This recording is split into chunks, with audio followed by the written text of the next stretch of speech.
I'm Emma Kumar. I'm working as an open source developer in Chickpeas for past 5 months. Now I'm going to talk about pop-up menu button control. Here, user always selects an item from the pop-up menu, which has the main button to change for the icon and to select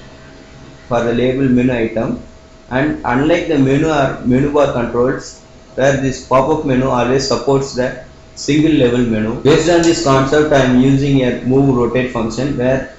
for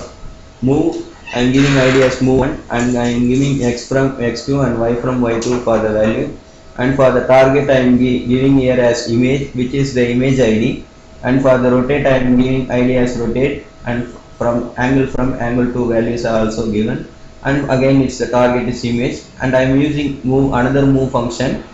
and for that also I am giving target as image, and I am using here for XML format for the data provider purpose. I am giving id as data provider, and for the root here as edit item label, one label as move, another label as rotate, and I am giving here as another panel. For the pop-up button I am giving id as pop-up menu button,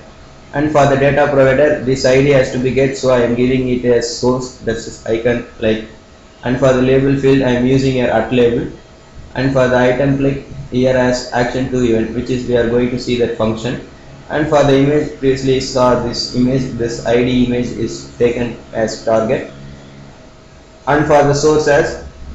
the inter.jpg one image file. And now we are going to script where I am using here as events for menu event, and for the controls also I am using menu, and I am using a variable as action for string, and another function as action1, which has the menu pop-up menu button, which is the pop-up menu id is given, and for the pop-up, and for the selected index also we are giving as 2. For the another function we are using a event or menu event, and for the another this action to get that at present target we are using here as event.currentTarget.label, and I am using an if function, which is that action for one action for move, which is the move1.play, and for the another action as rotate, which is the move2.play or rotate.play. These functions we are going to see in this output, where it should be like this, let's move, and for the rotate. So again I am going to move means that's why I am giving the two move functions. In this sense we are using the pop-up menu button in very effective manner. Friends, if you have any queries, please contact my blog emakumar.wordpress.com, otherwise mail to my mail id s.emakumar@gmail.com. Thank you friends, thank you for this wonderful opportunity.